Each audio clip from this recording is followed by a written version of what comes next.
간첩 사건들, 국가보안법 위반 사범에 대해서 우리 여러 의원님들께서 이 시국 사범들이 피고인의 권리를 인정하기 위해서 한 여러 가지 제도를 본인들의 재판 지연을 목적으로 악용하는 문제에 대해서 심각하게 지적을 하셨습니다.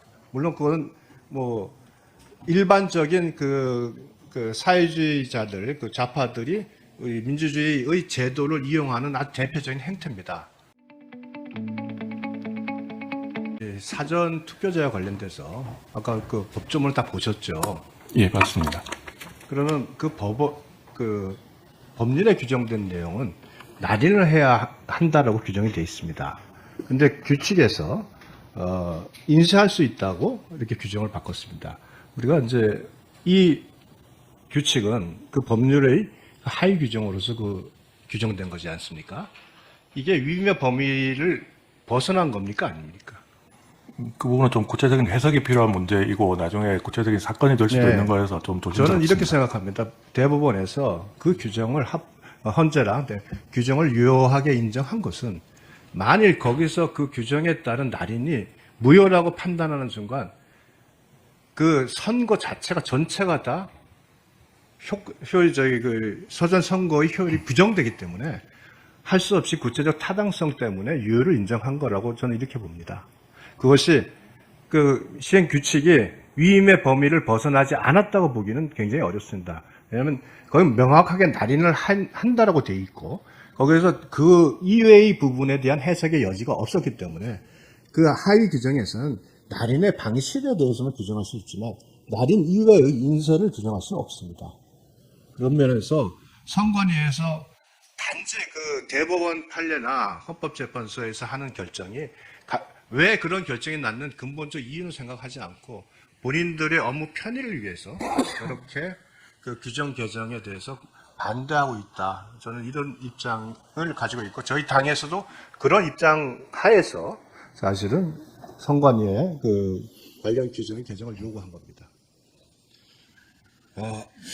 오늘 저희들이 논의하는 여러 가지 내용을 보시면 중요한 법원이 두 가지가 이제 논의가 되고 있는 겁니다. 하나는 지체된 정의는 정의가 아니다라는 법원이 있고 또 하나는 공정한 것만큼 공정하게 보이는 것이 중요하다는 두 가지 법원이 있습니다. 한번 잠깐 보실까요? 조국 2심 실행에 관해서 나온 내용을 한번 보십시오. 조국 신당 국민사법으로입니다. 조국과 사법정의, 법적의 출마길 열어줬다. 실형 선고해놓고 정치기회 향했다. 아마 이 재판에서 판결한 분은 이와 같은 이 판결에 대해서 정치적 해석을 본인이 받아들이지는 못할 겁니다. 아마 그런 부분이 분명히 있을 거예요. 법원 판사님들도 나는 정해진 규정에 의해서 법과 원칙에 의해서 판단했을 뿐인데 이 사람이 하는 행동까지 내가 어떻게 책임을 져야 되나는 그런 부분이 있을 겁니다. 그러나 말입니다. 그러나 한번 보실까요? 2심에서 유죄 선고나고 법정 구속 안 하는 사례가 얼마나 있습니까? 제가 알기로는 극히 적습니다. 맞죠? 그 구체적인 통계는 좀 확인해 볼 통계는 필요가 나오지 있는 것 같습니다. 않지만 실제로 제가 알기로는 법정 구속 안 하는 통계가 굉장히 적습니다. 대부분은 2심까지 유죄가 나오면 법정 구속을 합니다. 대부분은. 그럼 저희 후보자께서 2심에서 유죄 났을 때 법정 구속 안 한 사례가 몇 건이나 있었습니까? 기억나시는 게 있나요? 있었던 것 같긴 한데 뭐 정확히 드물죠. 몇 건이다 하기는 드물죠. 어렵습니다. 드문 겁니다. 아주 드물기 때문에 이게 문제가 되는 겁니다.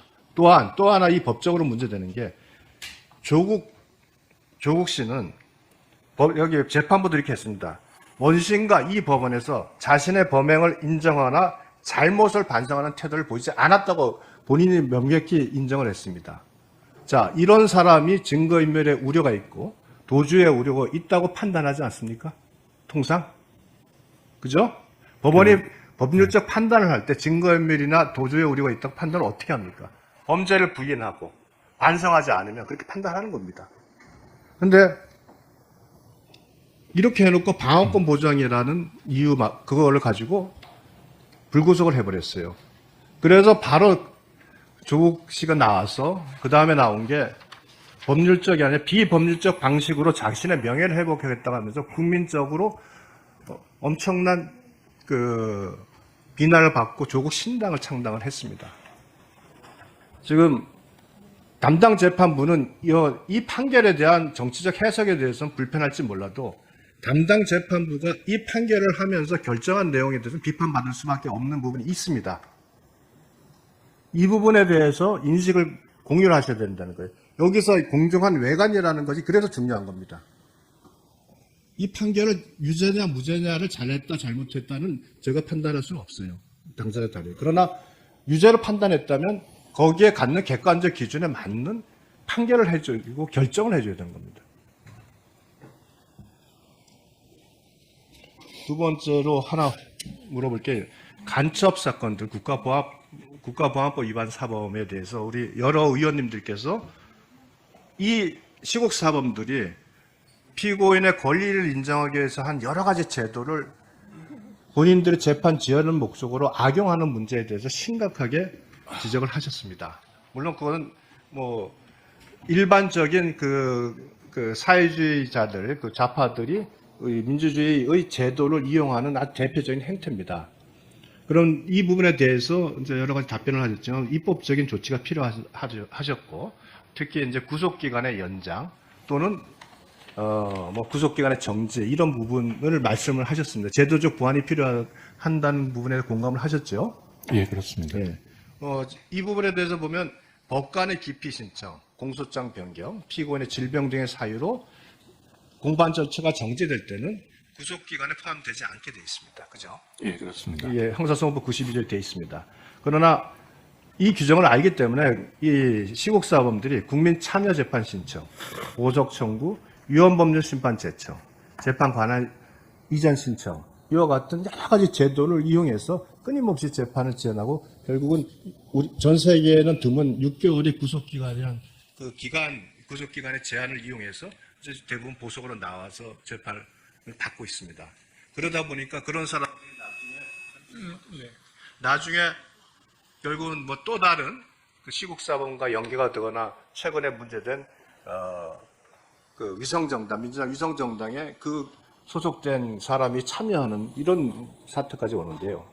그래서 이건 제도적으로 말씀하신 부분 중에 제가 봐서는 제가 형사소송법 개정안도 발의했습니다만 적어도 이제 시국사범에 관련된 부분에 있어서는 국민참여재판 배제 결정을 할 때 불복심 절차가 진행되는 경우에는 구속기간을 예외적으로 연장한다든지 또는 관할 이전 신청과 같은 경우에는 그 구속기간 진행이 정지된다든지 이와 같은 대책이 필요하다고 생각을 합니다. 입법적인 대책.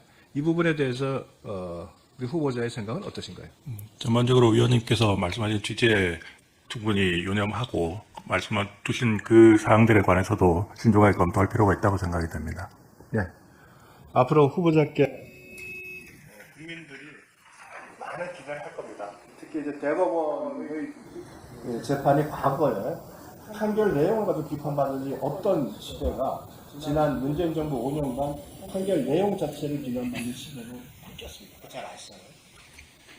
이제는 다시 한번 대법원이 판결이 권위를 갖고 온 국민들이 그 판결 결과에 신뢰하는 그런 대법원을 나는데 입증하시기 바랍니다.